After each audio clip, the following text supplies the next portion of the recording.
যে দুইটা ঘটনার এখানে বর্ণনা করা হয়েছে, দুইজন ট্রাফিক সার্জেন্ট অত্যন্ত সাহসিকতার সাথে জীবনের ঝুঁকি নিয়ে দুইজন ছিনতাইকারীকে তারা আটক করেছে এবং মালামাল উদ্ধার করেছে। তাতে এটা জাতীয় নিউজে কভার হয়েছে, সোশ্যাল মিডিয়াতেও সেটা কভার হয়েছে।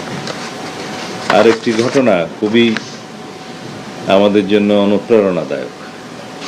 একজন প্রবাসী ভুলক্রমে ট্রেনে তার ব্যাগ রেখে এয়ারপোর্টে চলে যায়। তার সাথে তার এক আত্মীয় ছিল।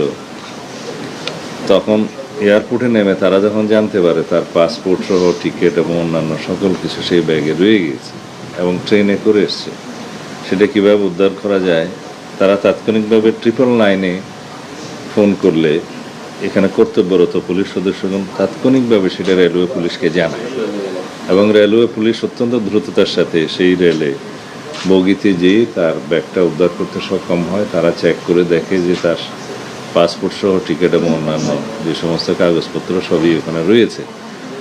তারা নিজেরা খুব দ্রুততার সাথে, তারা কোনো কিছুর লোভে নয়, অত্যন্ত একটা দেশপ্রেম এবং জনসেবার মানসিকতা নিয়ে হ্যাঁ তারা এয়ারপোর্টে পৌঁছে দিয়ে সেই যাত্রীকে বিদেশ যেতে সহায়তা করেছে। তারা অত্যন্ত কৃতজ্ঞতা প্রকাশ করেছে। এতে সন্দেহজনকভাবে একজনকে গ্রেফতারও করা হয়েছে এই ব্যাগের সাথে।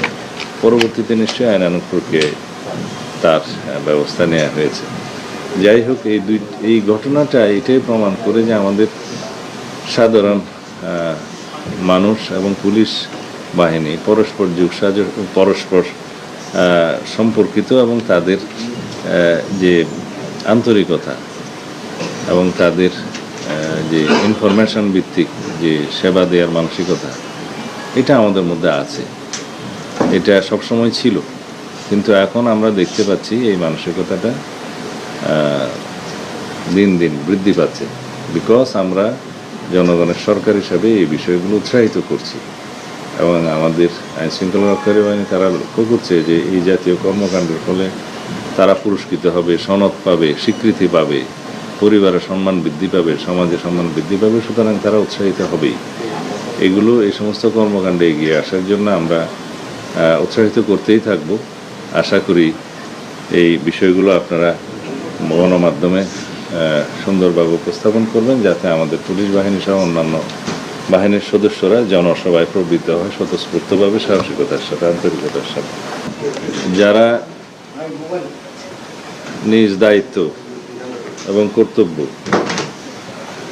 আন্তরিকতার সাথে, সাহসিকতার সাথে, দেশপ্রেমের সাথে পালন করবে, তাদের এই কর্মের স্বীকৃতিস্বরূপ আমরা পুরস্কৃত করব।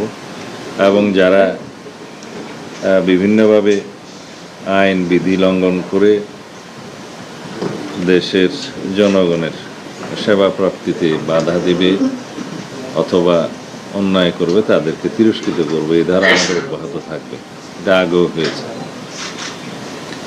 আমরা জনগণের সেবা করার জন্যে জনবান্ধব পুলিশ এবং অন্যান্য আইন শৃঙ্খলা রক্ষাকারী বাহিনীর কর্তব্যকে আমরা এগিয়ে নিতে চাই, তাদের কার্যক্রমকে এগিয়ে নিতে চাই, যাতে দেশের মানুষের গণ অভ্যুত্থান পরবর্তী নবপ্রত্যাশা অনুযায়ী আমাদের পুলিশ বাহিনী এটা জনবান্ধব পুলিশ বাহিনী হিসেবে স্বীকৃতি পায়। ইতিমধ্যে তাদের মধ্যে ব্যাপক পরিবর্তন আমরা লক্ষ্য করেছি। মূলত রাজনৈতিক সরকারের সদিচ্ছার উপরে নির্ভর করে আইন শৃঙ্খলা রক্ষাকারী বাহিনী সঠিকভাবে তার দায়িত্ব পালন করতে পারবে কিনা। অতীতে যেটা দেখা গিয়েছে, ফ্যাসিবাদী সরকারের সময়ে তারা রাজনৈতিক উদ্দেশ্য চরিতার্থ করার জন্য, নিজেদের অবৈধ ক্ষমতাকে দীর্ঘস্থায়ী করার জন্য তারা রাষ্ট্রের সকল বাহিনীকে তারা ব্যবহার করেছে, অপব্যবহার করেছে। আমরা আজকের এই অনুষ্ঠানের মধ্য দিয়ে যারা পুরস্কৃত হয়েছে তাদেরকে অভিনন্দন জানাই। তাদেরকে সম্মাননা পদক দেয়া হবে বিভিন্ন পর্যায়ে পুলিশ ডে থেকে। আজকে আর্থিক পুরস্কার এবং সনদ আমরা দিলাম। এটা স্বীকৃতি, তাদের সারা জীবনের স্বীকৃতি হিসেবে থাকবে।